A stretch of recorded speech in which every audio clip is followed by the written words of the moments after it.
Hello guys, उम्मीद है आप लोग बढ़िया होंगे।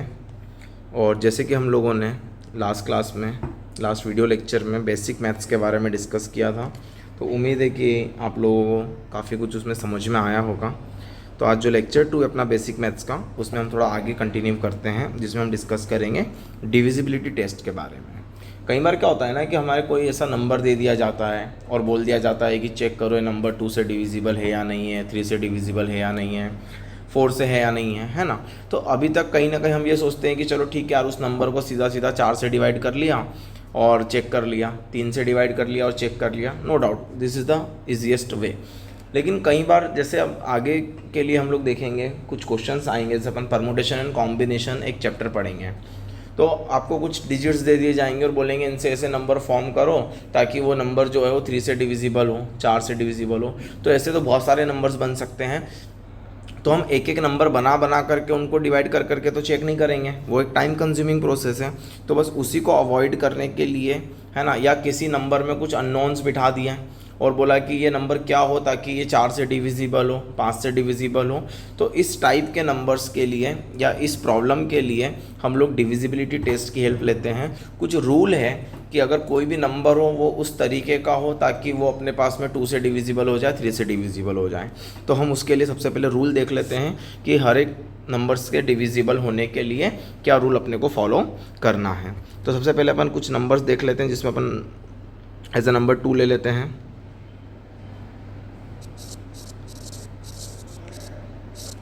ठीक है, कि अगर वो 2 से डिविजिबल हो तो क्या हो और उसके लिए रूल क्या होना चाहिए। तो अगर मैंने नंबर लिया है 2, तो अगर मैं बोलता हूँ कि कोई भी नंबर अगर मुझे 2 से डिविजिबल चाहिए, तो सिंपल सा लॉजिक है कि सर उस नंबर का जो लास्ट प्लेस पे जो भी डिजिट बैठा हुआ है वो कैसा हो, इवन होना चाहिए। यूनिट्स प्लेस का डिजिट कैसा होना चाहिए, इवन होना चाहिए अपने पास में। Digit at units place of given number must be what, even। अगर यूनिट्स प्लेस पे अगर आपके पास इवन नंबर बैठ जाएगा तो वो नंबर सीधा सीधा आपके पास क्या हो जाएगा, 2 से डिविजिबल हो जाएगा। ठीक है, फिर अपन बात करते हैं डिविजिबिलिटी बाई 3 की।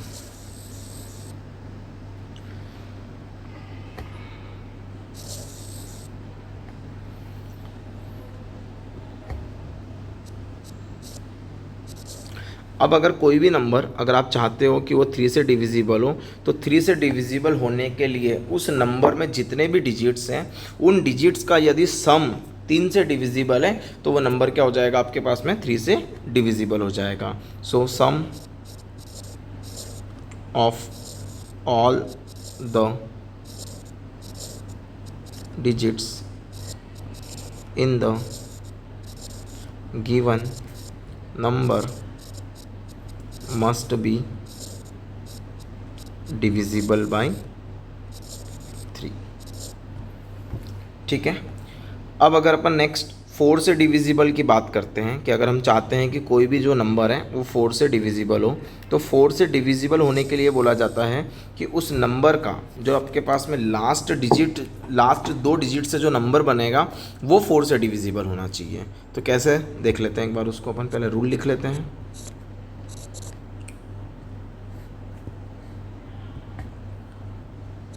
number formed by last 2 digits of given number must be divisible by 4। इसको हम एक छोटे से एग्जांपल से देख लेते हैं, क्योंकि कई बार ये थोड़ा सा कंफ्यूज करता है कि एग्जैक्टली क्या कहना चाह रहे हैं हम। सो फॉर एग्ज़ाम्पल मैंने एक नंबर लिया 6329874। ये कोई ऐसे रैंडम नंबर लिया है मैंने, और अगर मैं आपको बोलता हूँ कि आप चेक करो क्या ये नंबर 4 से डिविजिबल है क्या, तो ये जो लास्ट 2 डिजिट है 54 से बना हुआ नंबर क्या बनेगा, 54। अगर 54 if 54 is divisible bye 4 then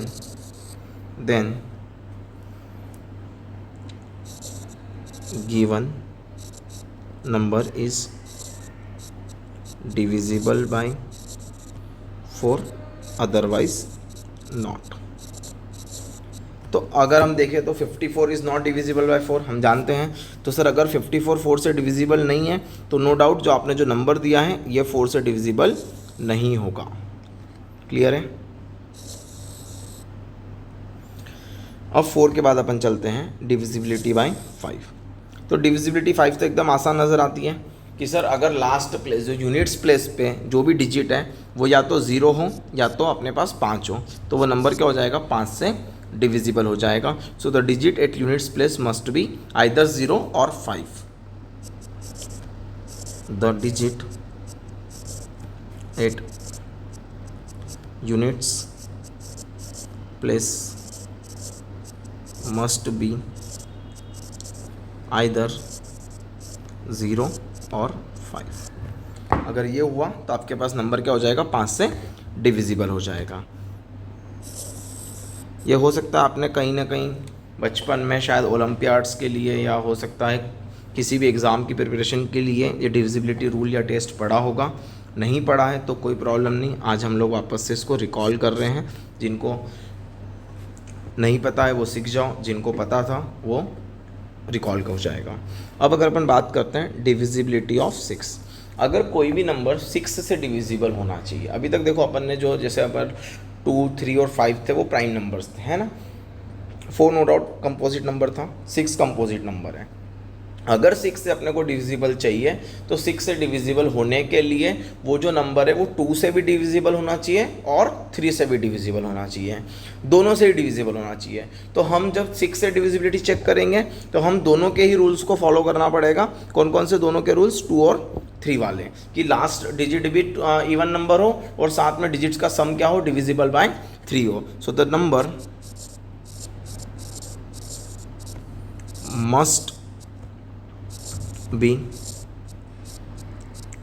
divisible by 2 and 3 both। इन दोनों से ही उस नंबर को क्या होना पड़ेगा, डिविजिबल होना पड़ेगा। अगर वो नंबर इन दोनों से डिविजिबल हो गया तो इंटायर नंबर जो है अपना वो 6 से क्या हो जाएगा, डिविजिबल हो जाएगा। फिर अगर हम बात करें डिविजिबिलिटी रूल ऑफ 7, तो जनरली हम डिविजिबिलिटी टेस्ट 7 का डिस्कस नहीं करते हैं। जस्ट नहीं करने का रीज़न ये है कि वो जो डिविजिबिलिटी टेस्ट है 7 का वो थोड़ा सा लेंदी अप्रोच हो जाता है और वो कहीं ना कहीं कॉम्प्लिकेटेड लगने लगता है बच्चे को। इससे बेटर है कि वो डायरेक्टली 7 से उसको डिवाइड कर ले, ठीक है। तो इसीलिए हम उस रूल को अवॉइड कर देते हैं। वो ऐसा बोलता है कि लास्ट डिजिट को रिमूव करो, उसका डबल करो, फिर बचे हुए नंबर से उसको सब्ट्रैक्ट करो, फिर जो रिजल्ट आएगा वो 7 से डिविजिबल होना चाहिए। तो कई बार अगर मैंने आपको मान लो 10-11 डिजिट का नंबर दे दिया तो वो प्रोसेस बहुत लेंदी हो जाता है और फिर ऐसा लगता है कि यार इससे अच्छा तो अपन उसको डायरेक्टली 7 से डिवाइड कर लेते हैं। तो बस इसी रीज़न की वजह से हम लोग 7 का डिविजिबिलिटी टेस्ट डिस्कस नहीं करते हैं। लेकिन अगर मैं बात करूँ नेक्स्ट 6 के बाद में सीधा 8 की, तो 8 का जो डिविजिबिलिटी टेस्ट है वो 4 की तरह ही है। बस 4 में हमने क्या किया था कि लास्ट का जो 2 डिजिट थे उनसे बनने वाला नंबर चेक किया था 4 से डिविजिबल है या नहीं है। लेकिन जब हम बात करते हैं 8 से डिविजिबिलिटी टेस्ट की तो लास्ट के 3 डिजिट से बनने वाला नंबर अगर 8 से डिविजिबल हो गया तो ओवरऑल नंबर अपना 8 से डिविजिबल हो जाएगा, otherwise it won't be divisible bye 8। So the number formed by last 3 digits of a given number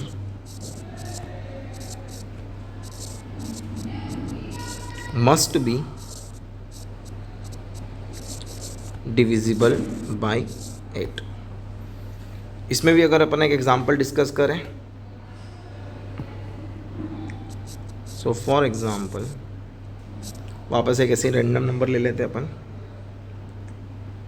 98532146। तो ये जो लास्ट का जो नंबर बना कौन सा बना अपने पास में, 146, 3 डिजिट लेंगे। तो अगर 146 अपना अगर 8 से डिविजिबल है तो ओवरऑल गिवन नंबर 8 से डिविजिबल होगा, otherwise it won't be divisible bye 8। तो अगर अपन देखें 146 को तो 146 is not divisible bye 8।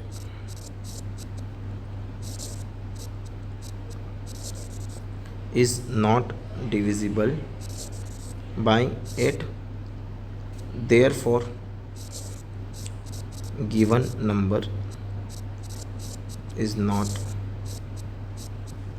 divisible by 8। आपको उन नंबर का ऑर्डर चेंज नहीं करना है, उनकी प्लेस वैल्यू चेंज नहीं करनी है। नहीं तो कई बार बच्चा कंफ्यूज क्या हो जाता है कि अच्छा सर 146 से लास्ट 3 डिजिट में, तो मैं 416 भी एक नंबर बना सकता हूँ, मैं 614 भी बना सकता हूँ, 641 भी बना सकता हूँ, 461 भी बना सकता हूँ, 164 भी बना सकता हूँ। तो आपको ऐसे कॉम्बिनेशंस नहीं जोड़ना है, जिस ऑर्डर में वो नंबर लिखा हुआ है 146 एज इट इज़ 146 ही आपका क्या होना चाहिए, 8 से डिविजिबल होना चाहिए। अगर है तो गिवन इंटायर नंबर आपका 4 से डिविजिबल हो जाएगा, अदरवाइज 8 से डिविजिबल हो जाएगा, अदरवाइज वो नंबर आपका 8 से डिविजिबल नहीं होगा।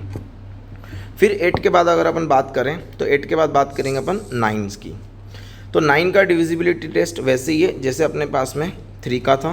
3 का जो डिविजिबिलिटी टेस्ट था उसमें था अपने पास में कि सम ऑफ डिजिट्स जो है वो आपके पास में 3 से डिविजिबल होना चाहिए। 9 का वैसे ही है कि सम ऑफ डिजिट्स जो है वो 9 से डिविजिबल होना चाहिए। So sum of digits must be divisible by 9।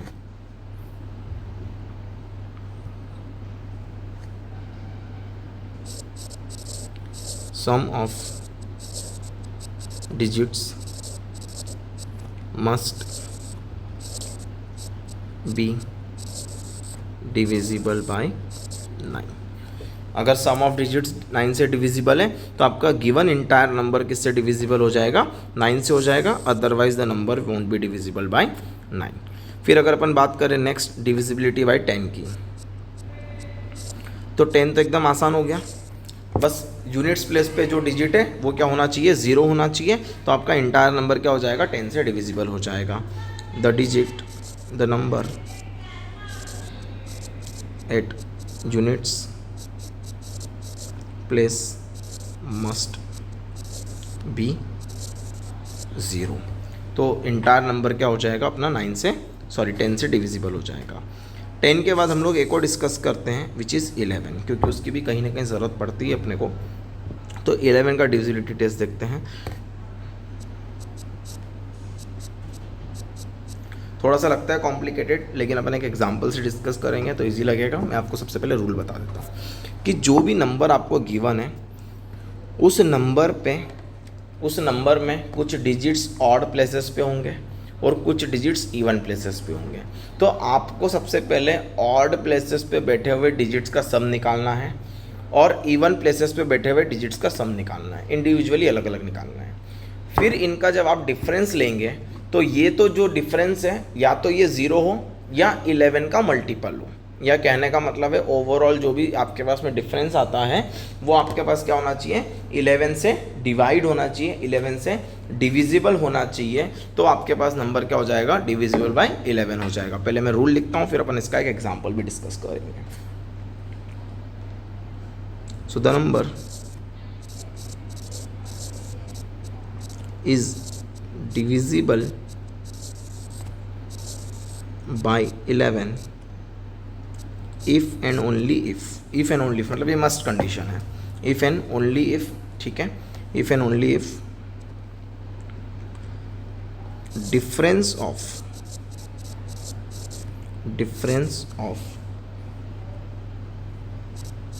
Some of, difference of word confuse करेगा तो अपन इसको बिटवीन लिख देते हैं। If difference between sum of the digits at odd places and sum of digits at even places is divisible by 11। अगर वो 11 से डिविजिबल है तो अपने पास में वो नंबर क्या हो जाएगा, 11 से डिविजिबल हो जाएगा। अगर वो 11 से डिविजिबल नहीं है तो नंबर 11 से डिविजिबल नहीं होगा। कई बार डिफरेंस 0 भी आ जाता है and we know 0 is divisible by every number, so 0 is divisible by 11 also. तो कहीं ना कहीं अपन उसको भी काउंट करेंगे। एक छोटा सा एग्जाम्पल देखते हैं इसके लिए। एक नंबर लेता हूँ मैं 153987642। ठीक है, यही रहने देते हैं, या इधर कुछ ऐड कर देता हूँ मैं।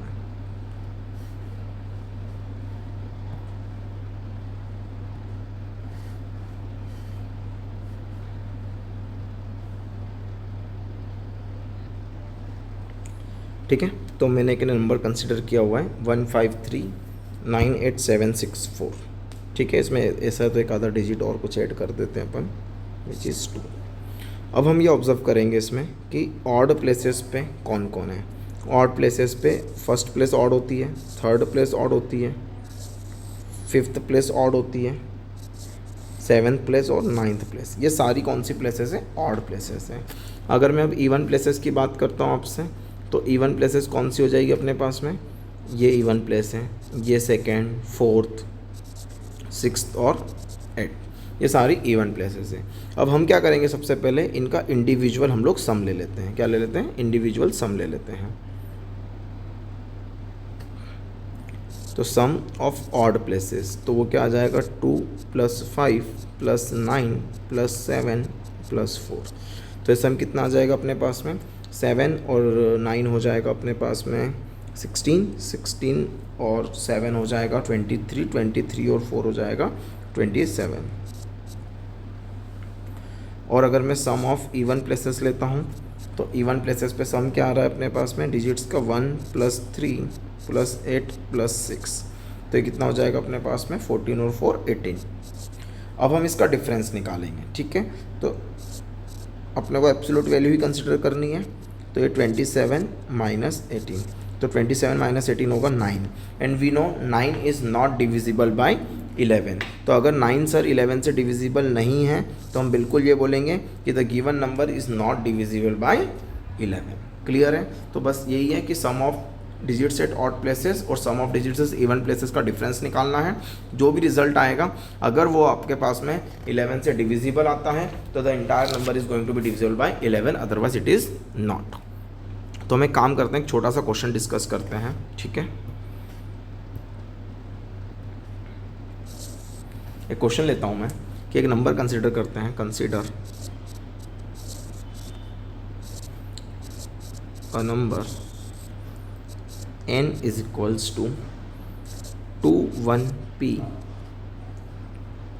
53q4, ये एक नंबर है।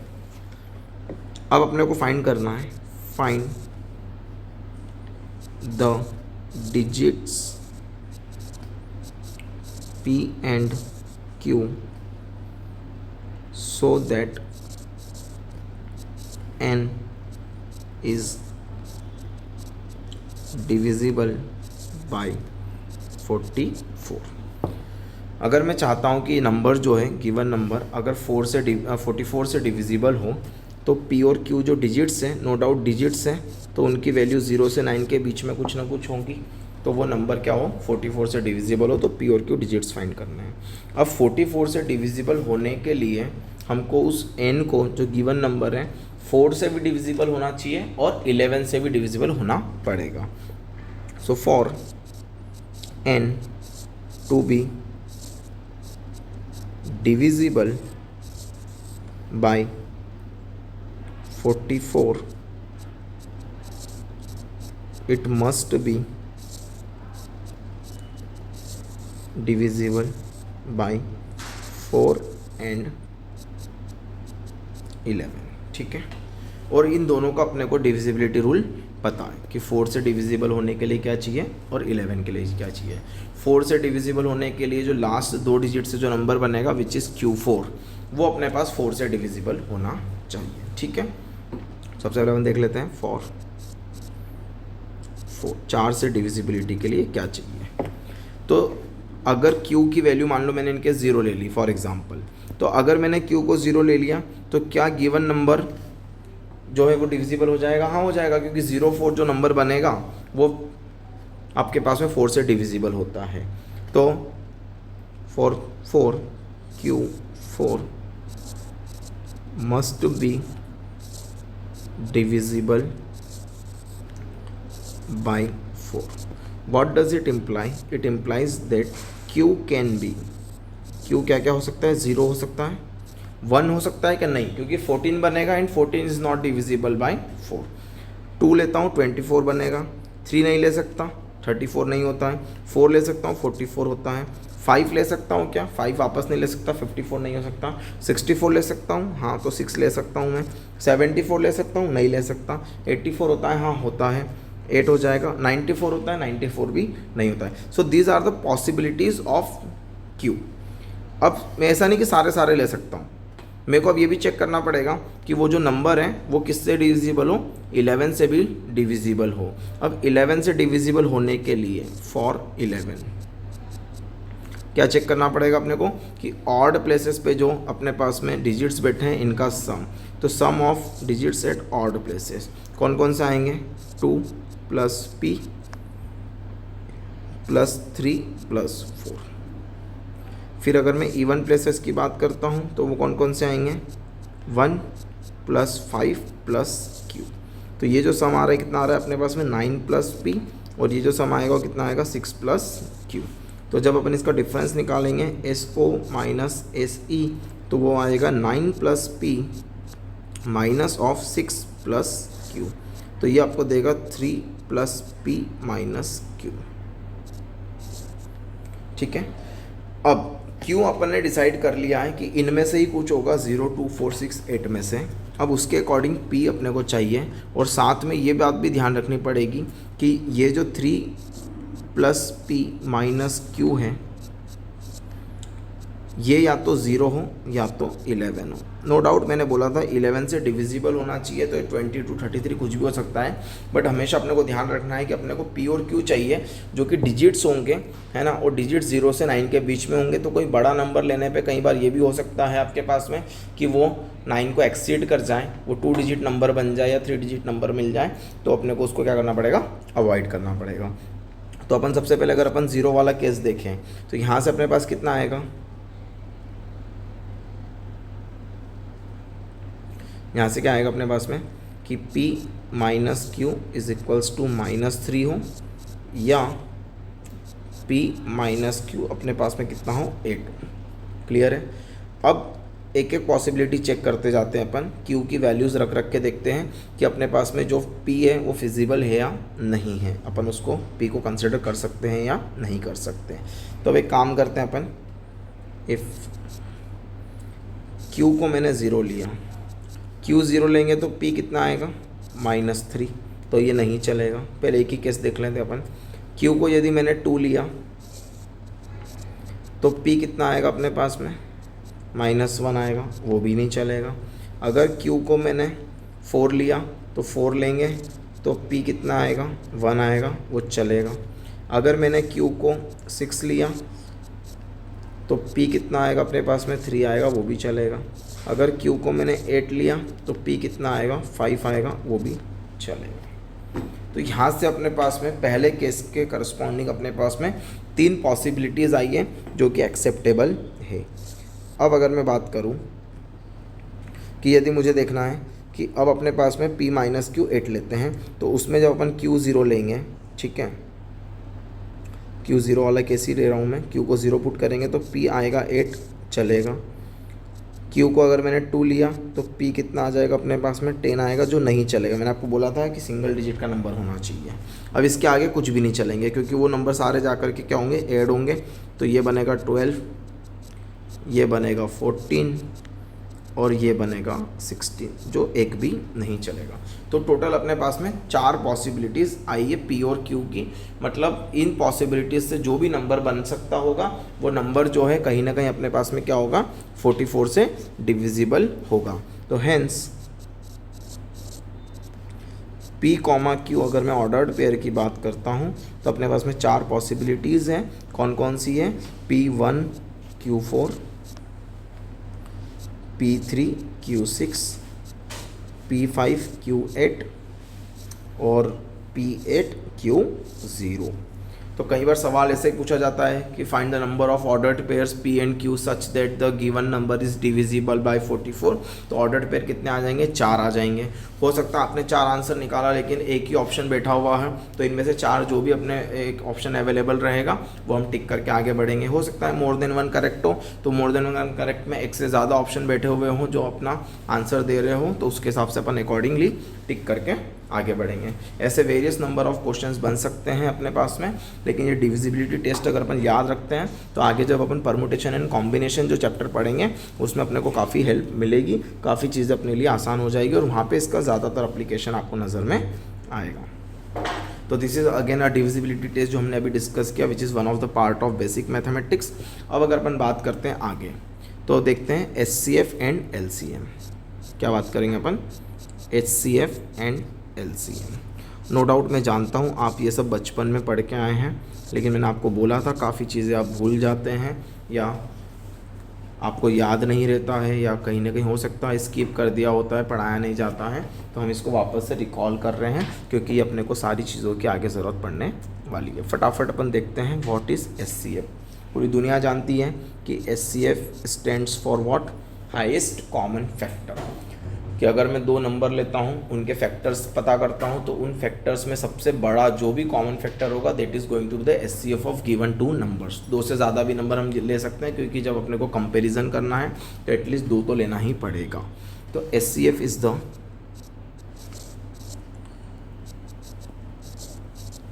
हाईएस्ट कॉमन फैक्टर बिटवीन 2 और मोर नंबर्स। और ज़रूरी नहीं कि नंबर्स ही हो, हम आगे पढ़ेंगे कहीं ना कहीं अपन अलजेब्रिक एक्सप्रेशंस भी देखते हैं। उन अलजेब्रिक एक्सप्रेशंस में भी हम लोग HCF की बात करते हैं और we can say algebraic expression. अगर मैं सेकंड बात करता हूँ LCM की, तो अगेन आप जानते हैं LCM is what, list common multiple. ठीक है, तो आपको अगर 2 नंबर दिए, जैसे अपन टेबल पढ़ते हैं उनके मल्टीपल्स एक एक करके अगर अपन डिस्कस करें, तो उन दोनों में सबसे छोटा कॉमन मल्टीपल जो भी होगा that is going to be the LCM of given 2 और मोर नंबर्स। और आप बचपन में LCM निकालते थे, अगर आपको याद हो एक टेबल बनाते थे, उसके फिर प्राइम नंबर्स के साथ एक एक करके डिवाइड करना शुरू करते थे और लास्ट में 1 1 1 बचता था और उन सबको मल्टीप्लाई करते थे तो आपको क्या मिलता था, LCM मिलता था। तो उसी तरीके से जब हम बात करें LCM की, सो LCM is what, LCM is the least common multiple between 2 और मोर नंबर्स और otherwise I can say algebraic expression, क्योंकि अलजेब्रिक एक्सप्रेशन भी होगा तो भी हम कहीं ना कहीं किसकी बात करेंगे, यहाँ पे LCM की बात कर सकते हैं। अगर आपने 2 नंबर लिए और अगर आपने उनका HCF निकाला और उनका LCM निकाला, तो आप ये बात हमेशा ध्यान रखेंगे कि HCF of any that 2 numbers, मान लेते हैं A, B, उन 2 नंबर्स का जो HCF होगा वो उन 2 नंबर्स के LCM से हमेशा छोटा होगा। ये बहुत इंपॉर्टेंट बात है। कहीं ना कहीं अपने को लगता है कि सर ये तो फर्जी है, ठीक है, लेकिन गड़बड़ करते हैं क्योंकि जब उन्हीं 2 नंबर के HCF, हाँ कोई 2 नंबर का HCF निकाला और किसी और 2 नंबर का LCM निकाला तो उसमें हम कोई कंपैरिजन नहीं कर पाएंगे, वो बड़ा छोटा कुछ भी हो सकता है। लेकिन अगर सेम 2 नंबर्स का HCF और LCM जब आप कंपेयर करेंगे तो हमेशा HCF क्या होगा, LCM से छोटा होगा।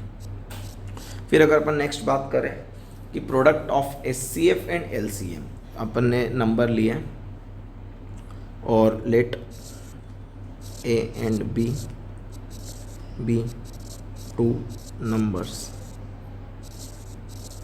then product of HCF of A, B, HCF का A और B का जो HCF होगा उसका प्रोडक्ट जब आप LCM ऑफ A, B से करेंगे तो this product is going to be same as product of that 2 numbers which is A into B। जब आप A और B को मल्टीप्लाई करेंगे तो आपके पास में जो प्रोडक्ट है वो उनके SCF और LCM के प्रोडक्ट के बराबर आएगा। ठीक है, अब हम इस बात को थोड़ा सा एक एग्जाम्पल से डिस्कस करते हैं तो आपके लिए इजी हो जाएगा शायद समझना। So let us take an example. For example, अगर मैंने एक नंबर लिया 8 और let us take another number 15, तो यदि मैं 8 और 15 अगर दो नंबर लेता हूँ तो अगर मैं इनके SCF की बात करूँ, देखो वेरियस टेक्निक्स तरीके आपने बचपन में पढ़े होंगे SCF LCM निकालने के लिए। ठीक है, हमको सिर्फ रिकॉल करना है कि SCF क्या होता है, LCM क्या होता है। ठीक है, तरीके तो आप बचपन में पढ़ के हैं, अपने को इतना कोई तरीक़ों पे जाना नहीं है। अगर मैं इसके फैक्टर्स की बात करता हूँ तो इसके फैक्टर्स क्या बनेंगे, 1, 2, 4 और 8। अगर इसके फैक्टर्स की बात करता हूँ तो 1, 3 और 5। ठीक है, एक काम करते हैं, थोड़ा सा नंबर अपन चेंज कर देते हैं।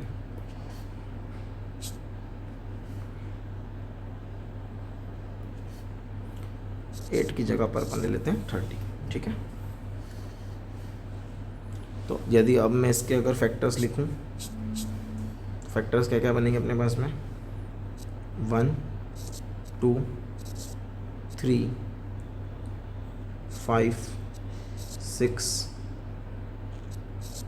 10, 15 और 30। ठीक है, उसमें क्या हो रहा था, 1 आ रहा था अपने पास में SCF, तो थोड़ा सा अपने को लग रहा था कि फर्जी हो गया, तो इसलिए अपन ने थोड़ा सा बेटर एग्जांपल ले लिया। अब इसके जो फैक्टर्स हैं इनमें अगर अपन ऑब्जर्व करेंगे तो सबसे बड़ा कॉमन फैक्टर कौन सा है, एक एक करके देखें तो सर 1 तो नज़र आ रहा है, लेकिन 1 से बड़ा अपने को 2 भी नज़र आ रहा है। So we can say that 2 is the highest common factor. So SCF of 8, 30 is how much, clear है ना। जब हम LCM की बात करते हैं तो LCM हमने क्या बोला था, लिस्ट कॉमन मल्टीपल। ठीक है, तो जब लिस्ट कॉमन मल्टीपल की अगर अपन बात करते हैं तो 8 के मल्टीपल्स क्या क्या होंगे, 8, 16, 24, 32, 40 ऐसे चलते जाएगी कहानी। और 30 के क्या होंगे, 30, 60, 90, 120। तो इन दोनों में सबसे छोटा कॉमन मल्टीपल जो भी होगा that is going to be the LCM। और अगर मैं इसके LCM की बात करता हूँ 8 और 30 के, तो मेरे को तो LCM 120 नज़र आता है। 120 is going to be the least common multiple between 8 and 30। ठीक है,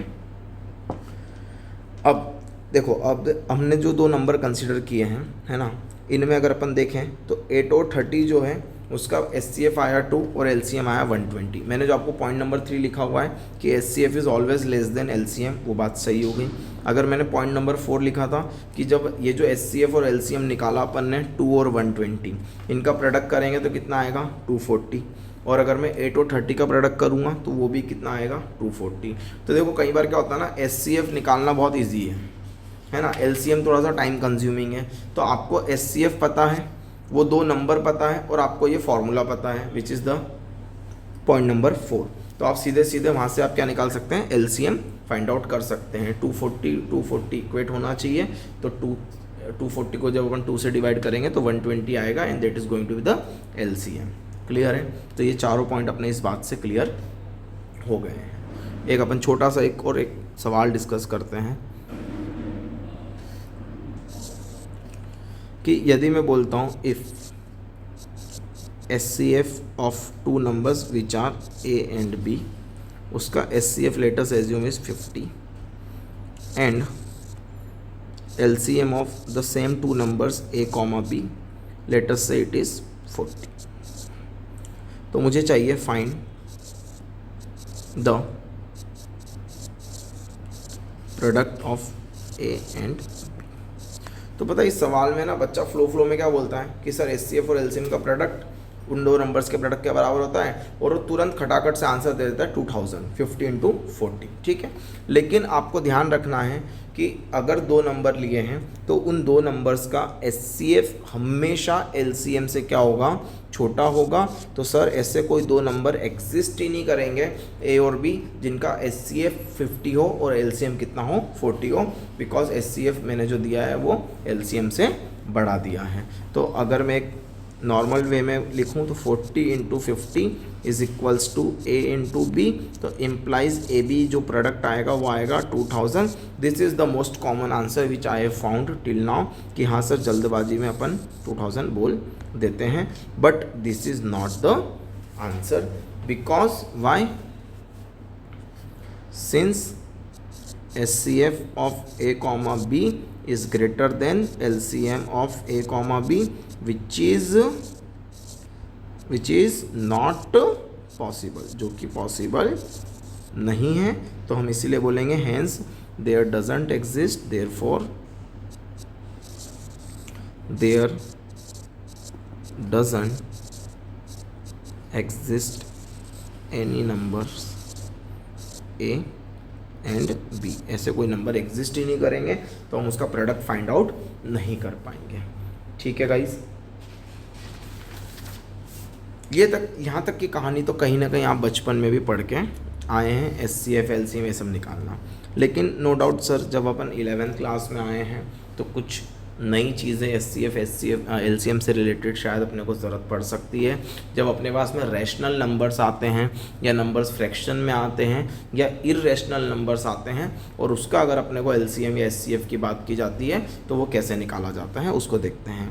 अगर मैं सबसे पहले बात करूँ LCM, अगर मैंने नंबर लिया A/B, C/D, E/F, ऐसे बहुत सारे नंबर्स हो सकते हैं, ये फ्रैक्शन से, ये रैशनल नंबर्स हैं। और अगर आप इनके LCM की बात करते हो तो न्यूमरेटर्स में जो नंबर है आप इनका LCM निकालेंगे A, C और E का। डिनोमिनेटर में जो नंबर्स हैं उनका आप HCF निकालेंगे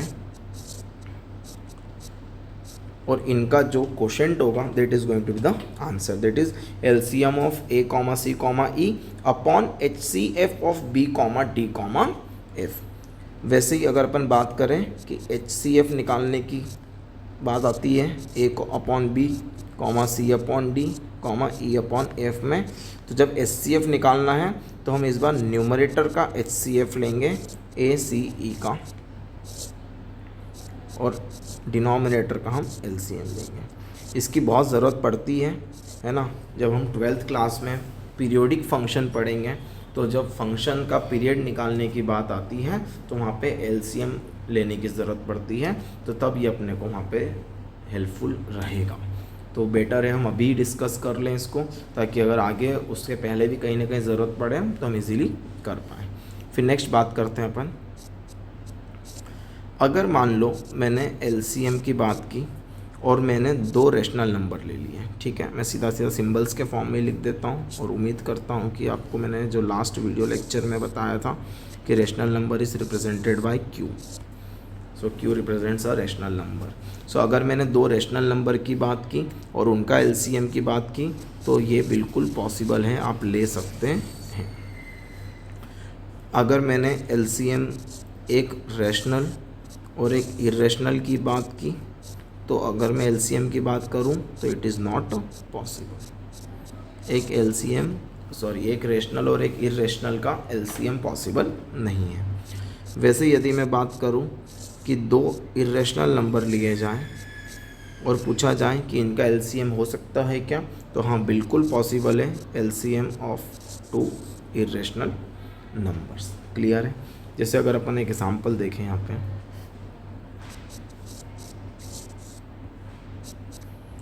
सिंपल सा 2,3 का LCM 6 होगा, सब जानते हैं। अगर मैं LCM ऑफ 1/2, 3/5 ले लूँ तो जब LCM ले रहा हूँ मैं तो 1 और 3 का LCM अपने पास में 3 हो जाएगा और डिनोमिनेटर में 2 और 5 है जिसका अपने को HCF लेना पड़ेगा, तो उसका HCF कितना हो जाएगा, 1 हो जाएगा। Hence LCM is going to be 3। अगर इन्हीं नंबर्स का जस्ट अगर मेरे को HCF लेने का मन कर रहा है तो मैं न्यूमरेटर का HCF लूँगा, तो न्यूमरेटर का HCF 1 हो जाएगा और डिनोमिनेटर का LCM लूँगा तो वो 10 हो जाएगा। Hence the HCF is going to be 1/10।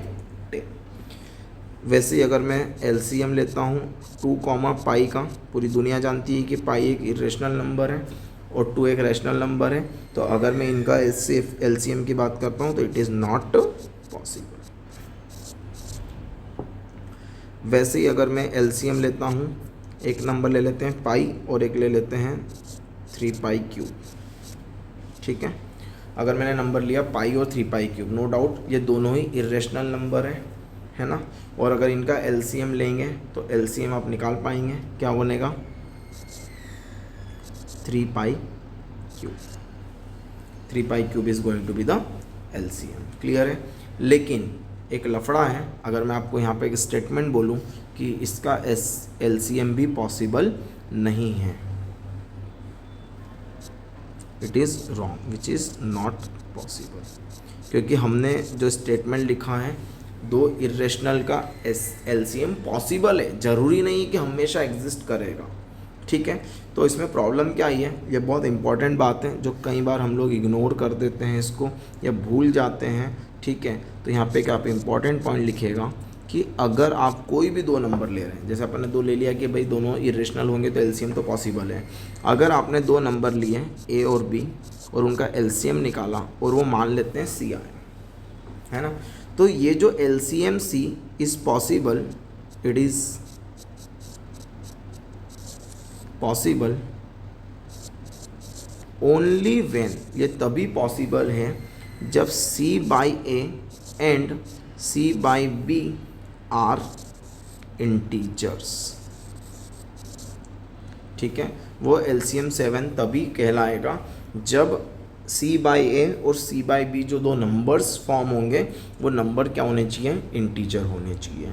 अगर आप प्रीवियस जो अपन ने अभी एग्जांपल देखा पाई और 3 पाई क्यूब का, आपने नो डाउट नॉर्मल तरीके से एलसीएम बिल्कुल सही निकाला है विच इज़ 3 पाई क्यूब। लेकिन अगर अपन 3 pi cube divide by pi करेंगे तो आंसर आएगा 3 pi square which is not a integer. 3 pi cube upon 3 pi cube 1 है बट वो इंटीजर है लेकिन दूसरा नहीं है, तो overall C is not an LCM of the given numbers A and B. तो आपको ये हमेशा ध्यान रखना है कि इंटीजर आना ही चाहिए एलसीएम, तभी अपन उसको एलसीएम बोलेंगे, otherwise it is not an LCM. ठीक है, तो अब हम आगे बढ़ते हैं, अपन नेक्स्ट डिस्कशन करेंगे पॉलिनोमियल का। किसका? पॉलिनोमियल का। एचसीएफ एलसीएम हमने देखा कि जब फ्रैक्शन में आएगी क्वांटिटी रैशनल या इरेशनल होंगे तो एचसीएफ एलसीएम पॉसिबल होगा या नहीं होगा, होगा तो किस कंडीशन के तहत पॉसिबल होगा।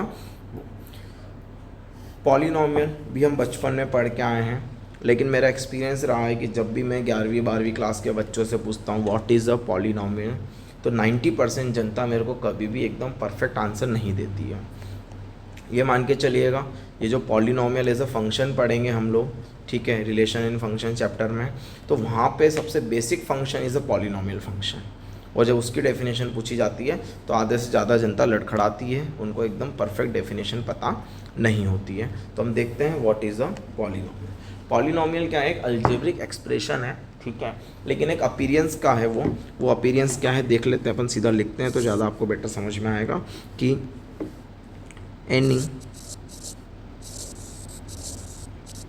algebraic expression of the form किस अपीयरेंस का है वो लिखते हैं of the form p of x, p is a polynomial of x, p is a polynomial in x, a0 plus a1x plus a2x square and so on till an x raised to power n। ये जो a0, a1, a2 है ये सारे के सारे कोई ना कोई रियल नंबर होंगे, और ये रियल नंबर्स जो है वो वेरिएबल्स के साथ मल्टीप्लाइड हैं, तो ये क्या कहलाएंगे? कोएफिशिएंट्स कहलाएंगे। क्या कहलाएंगे? कोएफिशिएंट्स कहलाएंगे। तो यदि आपके पास में एक अलजेब्रिक एक्सप्रेशन इस फॉर्म का है तो हम उसको क्या बोलते हैं? पॉलिनोमियल बोलते हैं। Any algebraic expression of the form p of x is equals to a0 plus a1x plus a2x square and so on till an x raised to power n is said to be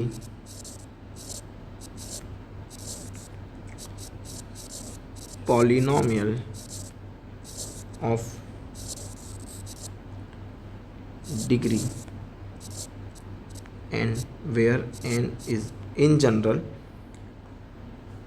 natural number. वैसे आप उसको whole number 0 degree का भी polynomial होता है, ठीक है, लेकिन अपन मिनिमम डिग्री अगर 1 लेके चलें तो of degree n when an is not equals to 0। अब इसका क्या लफड़ा है आपको दिख रहा होगा कि हर एक टर्म में मैंने x की पावर बढ़ाई है, ठीक है। पहले 0 थी, फिर 1 हुई, 2 हुई, ऐसे चलते चलते पावर हो गई कहाँ तक, n तक। अब n जो है वो सबसे बड़ी पावर है, तो जो भी पॉलिनॉमियल में जो सबसे बड़ी पावर होगी उसके हिसाब से उस पॉलिनॉमियल की डिग्री डिसाइड होती है। जैसे आप बचपन में क्वाड्रेटिक इक्वेशन पढ़ के आए थे, तो बेसिकली एक क्वाड्रेटिक पॉलिनॉमियल था, उसको क्वाड्रेटिक पॉलिनॉमियल इसलिए बोला गया था क्योंकि उसमें हाईएस्ट पावर कितनी थी, x की 2 थी। और जब क्वाड्रेटिक बोल दिया गया है तो नो डाउट एक्स स्क्वायर का जो कोफिशिएंट है वो हम कभी भी ज़ीरो नहीं लेते हैं, क्योंकि अगर मैंने एक्स स्क्वायर का कोफिशिएंट ज़ीरो ले लिया तो वो टर्म ही नहीं बचेगा, तो पॉलिनॉमियल आपका क्वाड्रेटिक नहीं बचेगा या 2 डिग्री का पॉलिनॉमियल नहीं बचेगा। तो इसीलिए अगर आप बोल रहे हो कि ये n डिग्री का पॉलिनॉमियल है तो अपने को इस बात का ध्यान रखना है कि उसका जो कोफिशिएंट है वो कभी भी ज़ीरो नहीं हो। और ये जो कोफिशिएंट है इसको हम प्यार से लीडिंग कोफिशिएंट बुलाते हैं। क्या बुलाते हैं, लीडिंग कोफिशिएंट बुलाते हैं। ये बहुत इंपॉर्टेंट टर्मिनोलॉजी है जो आपको आगे बहुत जगह पर ज़रूरत पड़ने वाली है, लीडिंग कोफिशिएंट। बाकी के जितने भी हैं A0, A1, A2 वो सारे के सारे कोई ना कोई रियल नंबर से नो डाउट वेरिएबल्स के साथ मल्टीप्लाई हो रहे हैं, इसीलिए हम उसको क्या बुला रहे हैं, रियल कोएफिशिएंट बुला रहे हैं। क्या बुला रहे हैं, रियल कोएफिशिएंट बुला रहे हैं। तो and A0, A1, A2 till AN are what, real coefficients. अब सर ज़ीरो भी रियल नंबर है तो क्या AN ज़ीरो हो सकता है बट उसकी डिग्री फिर n नहीं होगी। लेकिन अगर आपने बोल दिया है कि it is a polynomial of degree n तो अपने को AN को ज़िंदा रखना ज़रूरी है, मतलब AN कभी भी ज़ीरो नहीं हो, ठीक है। इसको मैं बेटर है कोई होल नंबर कर देता हूँ या नॉन नेगेटिव इंटीजर रख देते हैं, नहीं तो फिर कन्फ्यूज़न होगा। क्लियर है। तो ये था पॉलिनॉमियल, बहुत इंपॉर्टेंट है, आपको ध्यान रखना है, बिल्कुल याद हो जाना चाहिए। पॉलिनॉमियल अगर कोई भी पूछे कि व्हाट इज़ अ पॉलिनॉमियल तो अपने को बताते आना चाहिए। फिर पॉलिनॉमियल की अगर अपन बाद में बात करें पॉलिनॉमियल के आगे, तो आपने 2 थ्योरम पढ़े होंगे, एक होता है फैक्टर थ्योरम और एक होता है रिमाइंडर थ्योरम। वो भी जल्दी से अपन देखते हैं, factor theorem and remainder theorem एक एक करके। जैसे अभी मैंने आपको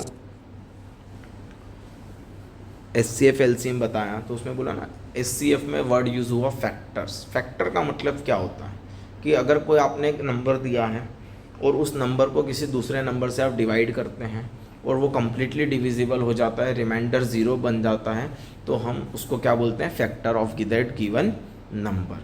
तो वैसे ही जब हम अब नंबर से आगे चलेंगे तो अगर मैंने मान लो कोई पॉलिनॉमियल लिया और उस पॉलिनॉमियल को किसी दूसरे पॉलिनॉमियल से डिवाइड किया, है ना, और रिमाइंडर ज़ीरो आ जाता है, then that polynomial is said to be the factor of given polynomial, है ना। तो हम एकदम छोटा सा इसमें फैक्टर थ्योरम एग्जैक्टली क्या है वो डिस्कस करते हैं। तो let P of x is a polynomial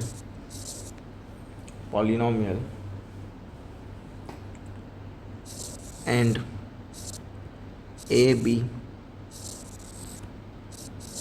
any real number. A क्या है, कोई भी रियल नंबर है।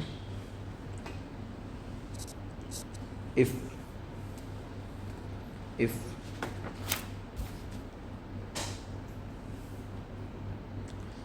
P of A is say P of A equals to 0।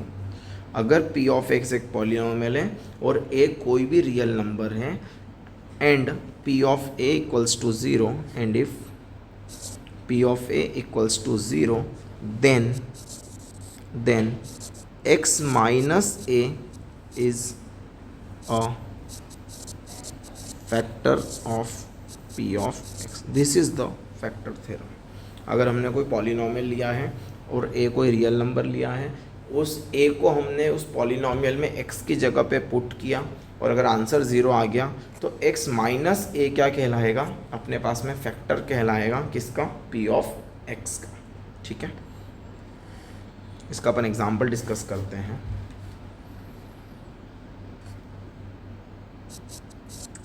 For example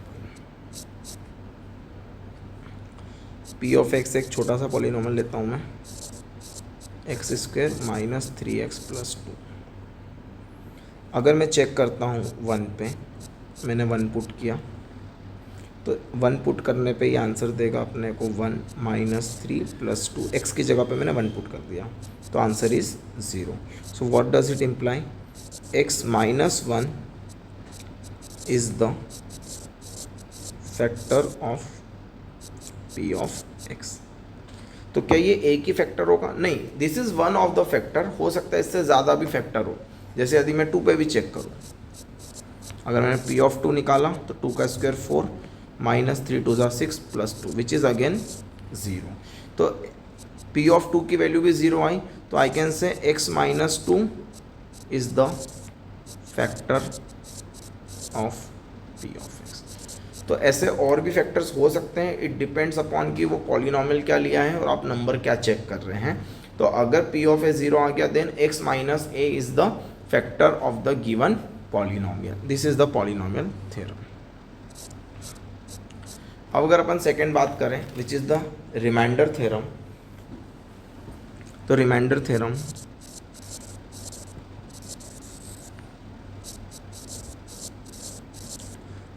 theorem बोलता है कि जैसे अगर मान लो कोई हमने वापस से एक नंबर लिया, उसको किसी दूसरे नंबर से डिवाइड किया और रिमाइंडर नॉन ज़ीरो आ गया, तो अपने पास में वो क्या हो जाएगा? रिमाइंडर हो जाएगा, है ना। अगर ज़ीरो आ गया तो वो फैक्टर हो जाएगा। तो वैसे ही जब आप एक पॉलिनॉमियल को दूसरे पॉलिनॉमियल से डिवाइड करते हो, जैसे अगर अपन ने फैक्टर थ्योरम देखा, तो यदि हमने कोई पॉलिनॉमियल लिया और उसको x माइनस ए से डिवाइड किया और x माइनस ए से डिवाइड किया और p ऑफ a की वैल्यू कुछ नॉन ज़ीरो आ गई, तो वो क्या हो जाएगा? p ऑफ a क्या हो जाएगा अपने पास में? रिमाइंडर हो जाएगा, ठीक है। अगर p ऑफ a 0 आ गया तो x माइनस ए क्या हो जाएगा? फैक्टर हो जाएगा। क्लियर है? तो अगर इस बात को अगर अपन लिखें कि let p of x be a polynomial and a b any real number, if p of x is divided by x minus a, then p of a is said to be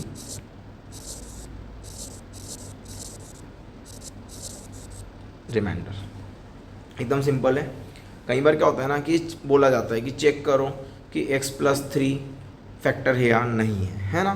तो हम सीधा सीधा क्या करेंगे, a की जगह पे क्या हो गया? -3, हम उस पॉलिनॉमियल में पुट कर देंगे x की जगह पे -3। अगर वो उसको सेटिस्फाई कर गया, मतलब अगर आंसर 0 आ गया then it is a factor. अगर आंसर 0 नहीं आया then it is not a factor. तो रिमाइंडर क्या हो जाएगा? वो बची हुई वैल्यू क्या हो जाएगी अपने पास में? रिमाइंडर हो जाएगी। Let us take an example कि फॉर एग्जांपल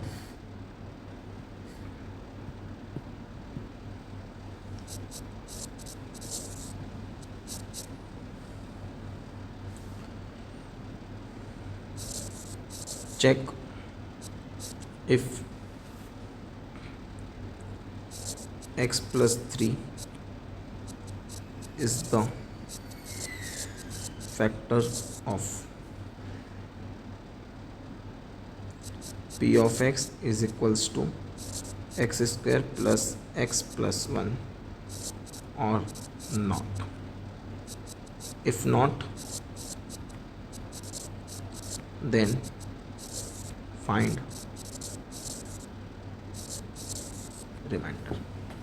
ठीक है, वो क्या बोल रहा है कि x प्लस 3 जो है वो किसी एक गिवन पॉलिनॉमियल का फैक्टर है या नहीं है, ये चेक करो। अगर नहीं है तो आप रिमाइंडर फाइंड करो। तो हम इसमें कोई डबल काम नहीं करेंगे, हम सीधा सीधा क्या करेंगे, ये जो अपने पास में x प्लस 3 आया है इसका मतलब क्या हो गया? a की वैल्यू कितनी हो गई? -3, क्योंकि हमने लिया था फैक्टर x माइनस ए। तो a इज़ इक्वल्स टू -3। अब हम p ऑफ -3 निकालते हैं। तो p ऑफ -3 क्या होगा? -3 का स्क्वायर प्लस ऑफ -3 प्लस 1, तो it is 9 -3 plus 1 which is equals to 7। अब p ऑफ -3 की वैल्यू 7 आ गई है which is a non zero number, तो it is not a factor, और जो p ऑफ -3 की वैल्यू आई है that is only the remainder. Clear है? तो दोनों जगह दोनों एक ही काम हो गया। हाँ, अगर p ऑफ -3 की वैल्यू 0 आती देन हम बोलते हैं कि x + 3 इज द फैक्टर, फिर तो रिमाइंडर 0 ही आता। तो व्हाट डज इट इम्प्लाइज कि x + 3 is not a factor of given polynomial p of x and remainder is how much? 7. Remainder is 7. So this is basically the factor theorem, remainder theorem. और अगर अपन polynomial की भी बात करें तो अपने को ये जो पॉलिनोमियल है ये अपने को जब अपन क्वाड्रेटिक इक्वेशन पढ़ेंगे तो इसमें काफ़ी अपने को इसकी ज़रूरत पड़ने वाली है पॉलिनोमियल की। तो अपन उसमें और कैटेगरीज भी डिस्कस करेंगे कि पॉलिनोमियल को अलग अलग कितने तरीके से क्लासीफाई किया गया है। एक on the basis of degree classify करते हैं, एक on the basis of terms classify करते हैं, नंबर ऑफ टर्म्स के बेसिस पे। तो वो in depth upon quadratic equation में डिस्कस करेंगे। टिल देन अपने को इतनी इन डेप्थ ज़रूरत नहीं है, इसलिए अपन ने बेसिक मैथ्स में जस्ट पॉलिनोमियल डिस्कस कर लिया। एक छोटा सा सवाल डिस्कस करते हैं अपन इसमें कि find P and Q so that, आपको P और Q की वैल्यू फाइंड करनी है, so that x + 2 and x - 1 are factors of the polynomial f of x is equals to x³ + 10x² + px + q।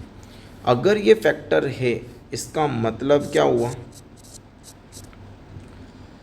कि f ऑफ -2 की value 0 होनी चाहिए। What does it implies कि -2 का क्यूब प्लस 10 टाइम्स -2 का square plus p times -2 cube plus must be 0। Why? Because x + 2 is the factor. तो ये -10 + 40 - 2p + q = 0। Hence 2p - q = 32। एक रिलेशन जनरेट किया अपन ने p और q के टर्म में। अब अगर x - 1 भी उस पॉलिनोमियल का ही फैक्टर है तो again f of -1 and f of 1 must be what? 0। तो ये 1 का क्यूब प्लस 10 टाइम्स 1 का square plus p times 1 plus q = 0। So what does it imply? 1 + 10 + p + q = 0। It implies p + q = -11। तो अपने को p और q में दो इक्वेशन मिल गई है या दो रिलेशन मिल गए। जब आपको p और q की वैल्यू फाइंड करनी है तो आप एलिमिनेशन या सब्स्टिट्यूशन किसी की भी हेल्प से p और q फाइंड आउट कर सकते हैं। तो जब अपन p और q की वैल्यू फाइंड करेंगे तो यहाँ से अपने को नज़र आएगा p की वैल्यू कितनी आ जाएगी अपने पास में? 7 और q की वैल्यू कितनी आ जाएगी अपने पास में? -18।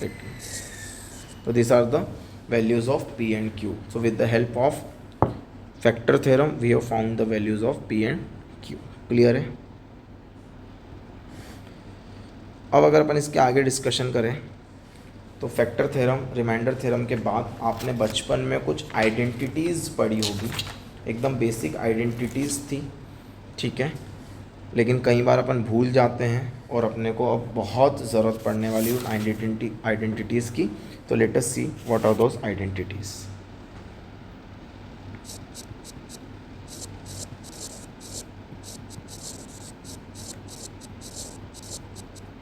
Some important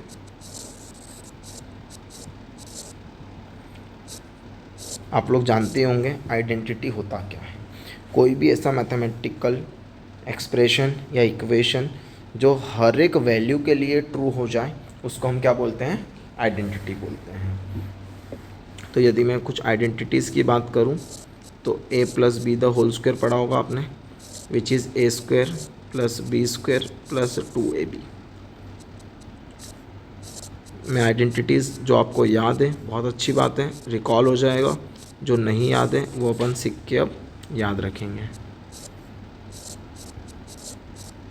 A square minus B square is A plus B into A minus, फिर A plus B the whole cube is A cube plus B cube plus 3ab into A plus B. इसको आप expand करके ऐसे भी लिख सकते हैं 3a square B plus 3a B square. Fifth, अगर मैं a minus B the whole cube की बात करता हूँ तो it is A cube minus B cube minus 3ab into A minus B. इसको भी यदि आप एक्सपांड करने का मन करता है आपका तो it is minus 3ab square plus minus 3a square B plus 3ab square. फिर अगर मैं बात करूँ a plus B plus C the whole square, so it is A square plus B square plus C square plus twice of A B plus B C plus C A.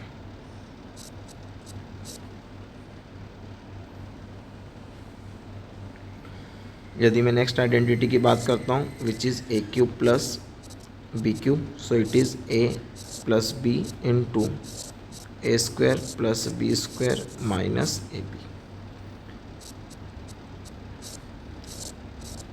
A cube minus B cube is A minus B A square plus B square plus A B. तो इनमें से हो सकता है काफ़ी identities आपने बचपन में भी पढ़ी होगी, है ना, लगभग सभी पढ़ी होगी। फिर कई बार क्या होता है कि कुछ अपीयरेंस ऐसी होती है जिसको अपने को कुछ परफेक्ट स्क्वायर के फॉर्म में लिखना होता है। So A square plus B square plus C square minus A B minus B C minus C A can be written as 1/2 times A minus B the whole square plus B minus C the whole square plus C minus A the whole square. एक और important identity आती है A cube plus B cube plus C cube minus 3abc। It is written as A plus B plus C into A square plus B square plus C square minus A B minus B C minus A C. This is also one of the important identities. लेकिन इसमें एक important बात आती है कि यदि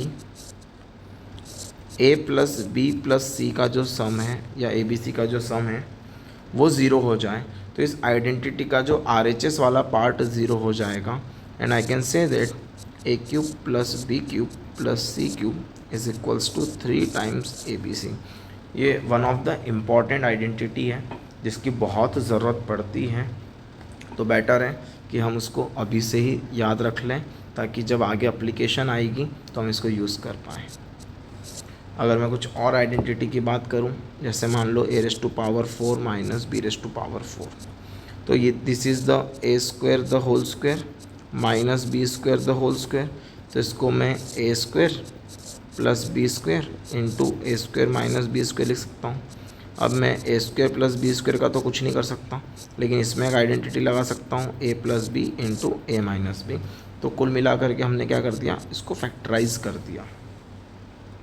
यदि मैं ए की पावर 4 प्लस ए स्क्वायर प्लस 1 के फैक्टर्स की बात करता हूँ, this is again one of the important identity.